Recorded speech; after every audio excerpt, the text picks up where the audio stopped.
Hello बच्चों, आज हम आपको बताने जा रहे हैं त्रिभुज के क्षेत्रफल यानी कि विषमबाहु त्रिभुज का क्षेत्रफल कैसे ज्ञात करते हैं, वो आज हम आप लोगों को बताने जा रहे हैं। जैसे आपको दिया हो त्रिभुज का क्षेत्रफल ज्ञात कीजिए जिसकी दोनों भुजाएं मतलब कि इसकी दो भुजाएं हमें दे रखी हैं 8 सेंटीमीटर तथा 11 सेंटीमीटर एवं परिमाप, उसका परिमाप मतलब इसके चारों तरफ की बाउंड्री भी हमें दे रखी है कितनी है 32 सेंटीमीटर। तो हमें क्या करना होगा, उसका क्षेत्रफल ज्ञात करना होगा। ये हमें ऑप्शन दिए हैं 42 centimetre square, 30 centimetre square, 8√30 centimetre square और 5√30 सेंटीमीटर स्क्वायर। और आपको पता होगा कि त्रिभुज का क्षेत्रफल निकालने का फॉर्मूला, जैसे कि जिसमें हमें एल्टीट्यूड दे रखा हो मतलब कि उसका लंब दे रखा हो, आधार दे रखा हो मतलब बेस दे रखा हो, तो उसका फॉर्मूला क्या होता है 1/2 बेस इंटू हाइट। ये कब होता है, जब हमें त्रिभुज का क्या दे रखा हो, बेस दे रखी हो मतलब आधार दे रखा हो और हाइट दे रखी हो। लेकिन इसमें हमें क्या दे रखा है, त्रिभुज का क्षेत्रफल ज्ञात कीजिए जिसकी भुजाएं 8 सेंटीमीटर तथा 11 सेंटीमीटर एवं परिमाप 32 सेंटीमीटर है। तो इस तरह के सवालों के आंसर निकालने के लिए यानी इस तरह के त्रिभुज के एरिया से रिलेटेड क्वेश्चन को सॉल्व करने के लिए हम क्या करते हैं, सबसे पहले आपको फॉर्मूला बताते हैं। क्या होता है फॉर्मूला, सबसे पहले हम इस तरह के फॉर्मूला निकालने का होता है S यानी कि त्रिभुज का क्षेत्रफल, त्रिभुज का क्षेत्रफल। त्रिभुज के क्षेत्रफल का फॉर्मूला क्या होता है इस तरह के, S मतलब क्या होता है परिमाप, परिमाप का हाफ मतलब कि इस त्रिभुज के क्षेत्रफल का परिमाप के हाफ को क्या लिखा है यहाँ पे S, ठीक है। S माइनस ए मतलब कि उसकी एक साइड को a मान लिया है और उसके बाद क्या कोष्टक S minus B bracket S minus C मतलब कि उसके त्रिभुज के सारी साइडों का हमने क्या कर लिया है, यानी कि परिमाप को हाफ मान लिया। यानी कि सबसे पहले हम एक त्रिभुज यहाँ पे बनाएंगे इस तरह से ए बी सी और इस त्रिभुज का नाम है ए बी सी, ठीक है। सबसे पहले हमने क्या बना लिया, त्रिभुज का क्षेत्रफल निकालने के लिए एक त्रिभुज बना लिया ए बी सी और उसके बाद क्या उसकी दोनों भुजाएं हमें मतलब कि दो भुजाएं दे रखी हैं 8 सेंटीमीटर 11 सेंटीमीटर। इसमें से इसको ए को मान लिया 8 सेंटीमीटर, ए को क्या मान लिया 8 सेंटीमीटर और बी को क्या मान लिया 11 सेंटीमीटर। तो सी हम निकाल लेंगे। सी कैसे निकालेंगे, हमें क्योंकि इसका परिमाप दे रखा है, त्रिभुज का हमें क्या दे रखा है परिमाप। तो परिमाप कैसे, परिमाप से क्या निकालेंगे, यानी त्रिभुज की तीसरी साइड जो मतलब सी मान रखी है उसको कैसे निकालेंगे, सी बराबर परिमाप माइनस ए प्लस बी मतलब कि उसकी एक साइड जो हमने ए मान रखी थी वो 8 सेंटीमीटर उसको प्लस करके और बी मतलब 11 सेंटीमीटर उसको माइनस कर देंगे इन दोनों को, तो हमें ये सी वाली साइड पता चल जाएगा। परिमाप में कितना दे रखा है 32 सेंटीमीटर दे रखा है। तो 32 माइनस में क्या हो जाएगा, ए मतलब 8 सेंटीमीटर प्लस बी मतलब क्या है 11 सेंटीमीटर, ठीक है। 8 और 11 कितने हो गए 19। 32 माइनस 19 कितना बचा 13 सेंटीमीटर। मतलब कि त्रिभुज की जो तीसरी साइड जो हमने सी मान रखी थी वो कितनी है 13 सेंटीमीटर, ये कितनी है 13 सेंटीमीटर। अब हमने आपको फॉर्मूला बताया त्रिभुज का क्षेत्रफल निकालने का फॉर्मूला क्या होता है S मतलब यहाँ पे क्या है त्रिभुज के परिमाप का अर्ध परिमाप है मतलब कि हाफ पेरीमीटर ऑफ त्रिभुज यानी कि ट्रायंगल। ये मिटा दें हम,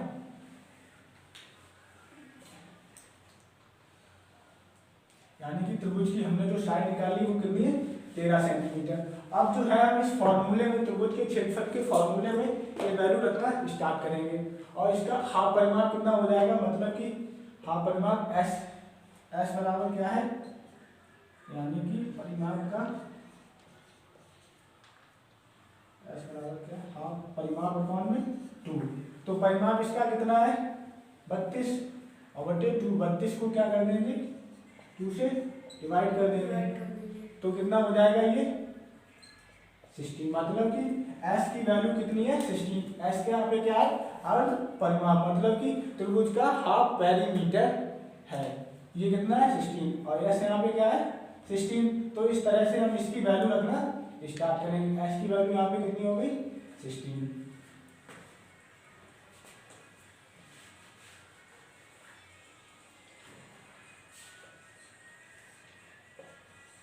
त्रिभुज का क्षेत्रफल, एरिया ऑफ त्रिभुज। एस मतलब क्या है 16 जो हमने निकाल लिया है।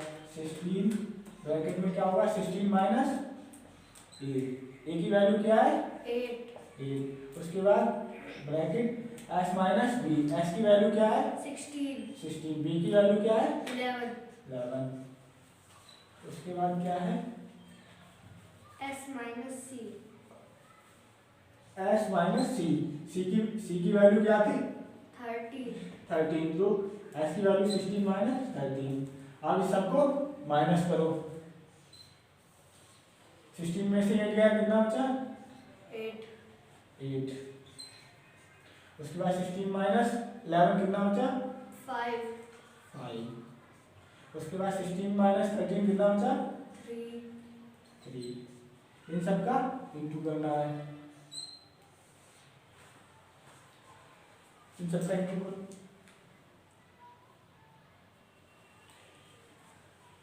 इन सब का इंटू करो जल्दी से।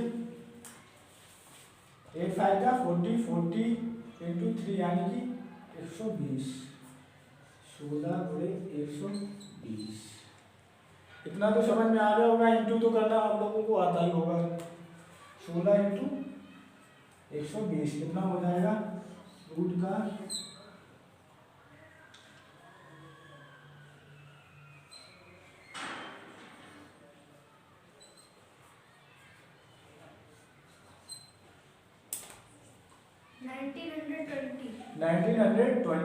अब ये किसके अंदर है रूट के अंदर है, या तो ये लिख दो या फिर इसको हमें ऑप्शन में देखा इस तरह से तो है नहीं, तो हम इसके यानी कि रूट से अंदर से बाहर वैल्यू कैसे निकालते हैं फैक्टर करके। तो हम यहाँ के अब अंडर रूट 1920 के फैक्टर करेंगे।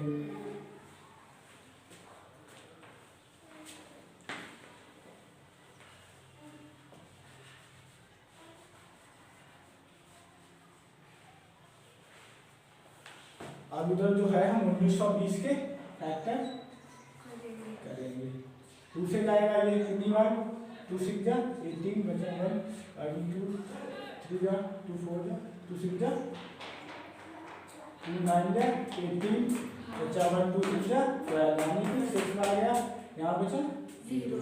फिर 2 से किया 2 4 जा 8 मतलब बचा यानी 1 कितना हुआ 16 कितना हो जाएगा 2 8 जा ना। फिर 2 से किया 2 2 जा 2 ये 2 4 0।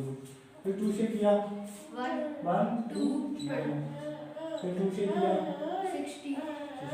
फिर 2 से किया 30। फिर कितने से किया 3 से। फिर 2 से किया फिर 2 से किया कितना होगा 15। फिर किससे किया 3 से 3 5 जा 15। फिर किससे 5 से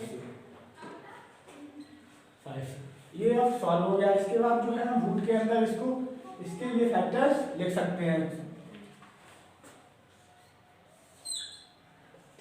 जो ये इधर यानी कि इसके फैक्टर्स क्या आए थे 2 2 इंटू 2 इंटू 2 इंटू 1 2 3 4 5 6 7।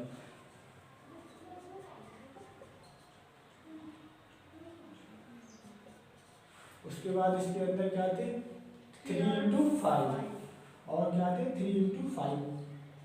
अब इसके बाद जो रूट के अंदर जो वैल्यू है इनके हम पेयर बनाना स्टार्ट करेंगे।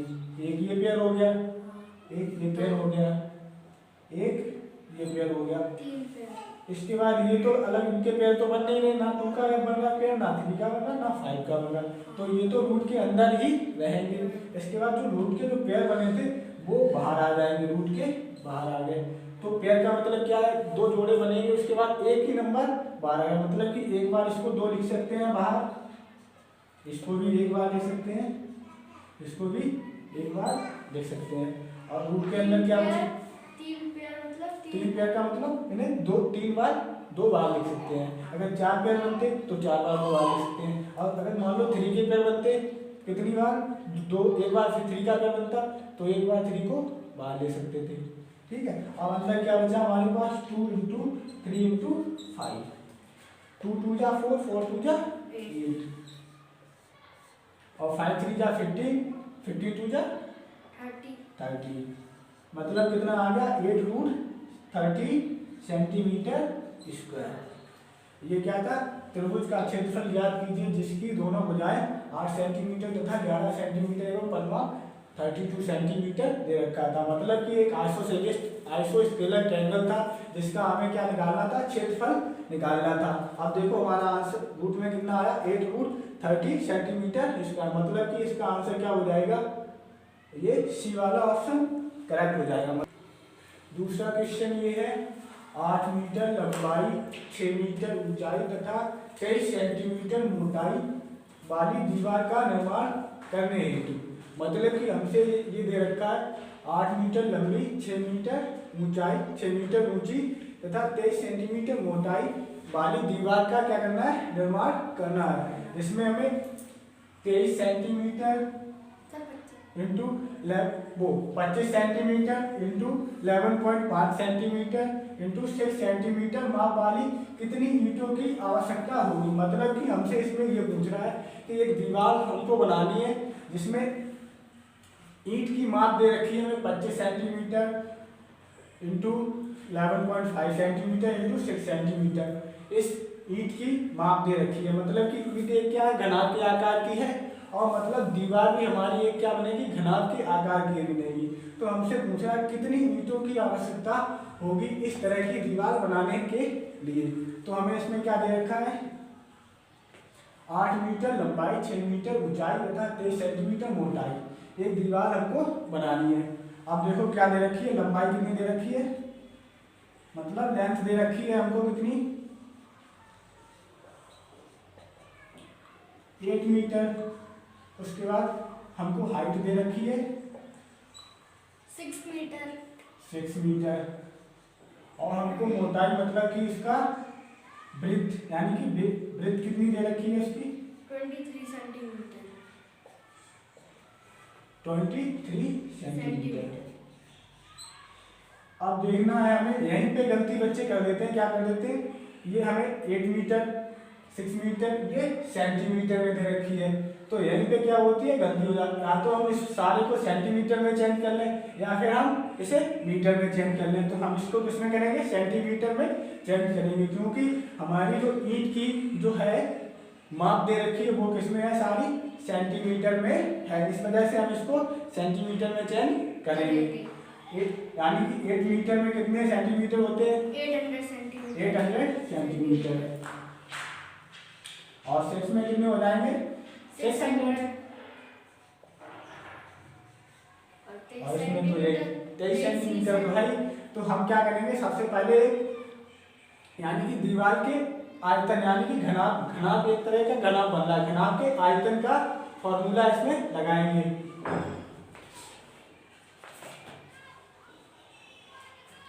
अब हम यहाँ पे क्या करेंगे, घनाभ के आयतन, मतलब कि जो मोटी दीवार बनानी है उसके घनाभ का आयतन लगाएंगे, मोटी दीवार का आयतन।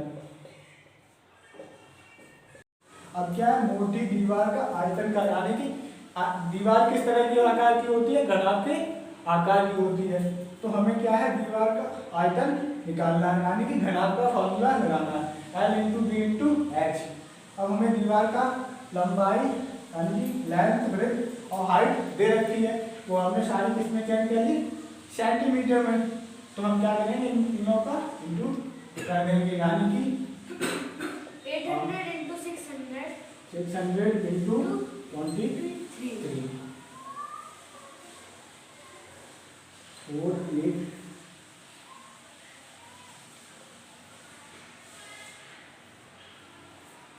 इंटू 23। ये इसका इंटू करेंगे, इसको हम इसी तरह अभी रहने देते हैं क्योंकि हमें क्या है दीवार यानी कि जो ईंट की माप दे रखी है उसका भी आयतन निकालना होगा। अब क्या करेंगे हम, ये दीवार यानी मोटी दीवार का आयतन कितना हो गया L into B into H, और हम क्या करेंगे, हमें इसमें क्या पूछी है, ईंटों की संख्या पूछी है, क्या ईंटों कितनी ईंटों की आवश्यकता होगी, तो हम एक ईंट की यानी कि एक ईंट का आयतन का फॉर्मूला निकाल लेंगे, यानी कि वो आयतन निकाल लेंगे, एक ईंट का आयतन निकाल लेंगे। तो वो हम कैसे निकालेंगे, ये भी ईंट हमारी किस आकार की होती है, घनाभ के आकार की होती है, मतलब कि घनाभ के आकार की होती है। तो हम क्या करेंगे, घनाभ का फॉर्मूला लगाएंगे, इसमें भी L into B into H, मतलब कि 25 सेंटीमीटर इंटू 11.5 इंटू 6 सेंटीमीटर। अब हम इधर लिखेंगे ईंट का आयतन, ईंट का आयतन कितना है हमारा 25 इंटू 11.5 इंटू 6। अब हमें क्या पूछ रहा है, ईंटों कितनी ईंटों की आवश्यकता होगी, तो हम क्या करेंगे, इसको ईंटों की संख्या यानी कि एक ईंट का आयतन से और दीवार के आयतन को डिवाइड कर देंगे तो हमें ईंटों की संख्या निकल आएगी। तो हम क्या करते हैं, इसको मिटा के अब ये सारा लिखेंगे इधर।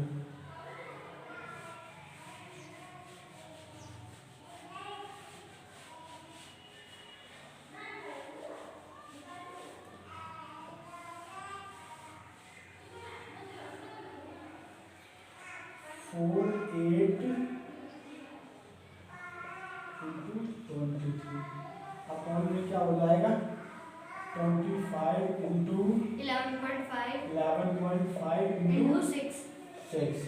इससे हमारी क्या निकलेगी, ईंटों की संख्या, क्या निकलेगी, ईंटों की संख्या, ईंटों की संख्या, क्योंकि हमें ईंटों की संख्या निकालनी है।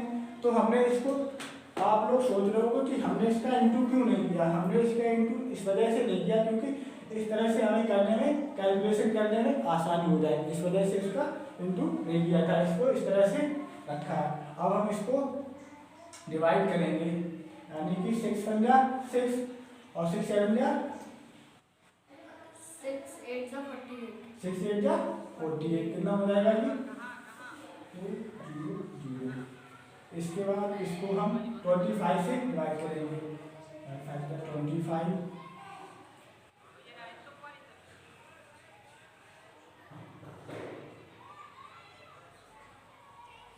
ठीक है। इसके बाद फिर इसको 5 से करेंगे, 5 बन गया 5, ये कितना हो जाएगा,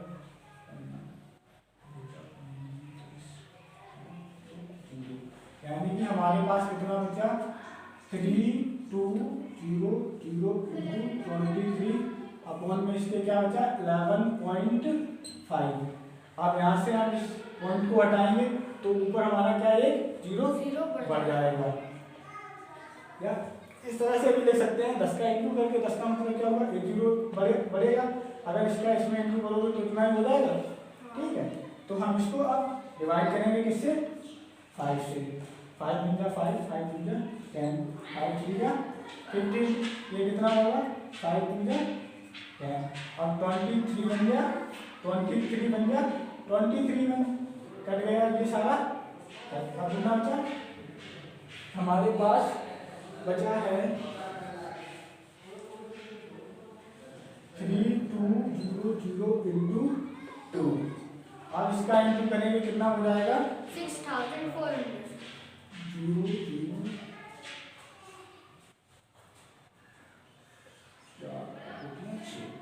6400, मतलब कि 6400 ईंटों की आवश्यकता हमें पड़ेगी। अब देखो हमारा ऑप्शन क्या है इसमें सी, ऑप्शन हमारा कौन सा सही है सी। अब हमसे इस क्वेश्चन में क्या पूछा गया था, हमसे पूछा था इस क्वेश्चन में कि ईंटों की संख्या कितनी होगी, मतलब कि एक हमें दीवार बनानी थी, यानी बनाई थी जिसमें हमें ईंट का माप दे रखा था और दीवार का माप दे रखा, तो ईंटों की संख्या पूछी थी। इस तरह के क्वेश्चन करने के लिए हम क्या करते हैं, उसके आयतन यानी कि घनाभ के आयतन, मतलब कि यहाँ पे घनाभ था, दीवार हमारी किस आकार की होती है, घनाभ के आकार की होती है, तो हमें घनाभ के आयतन का फॉर्मूला लगा के ईंटों की संख्या निकाल लेंगे। ठीक है, जय हिंद जय भारत।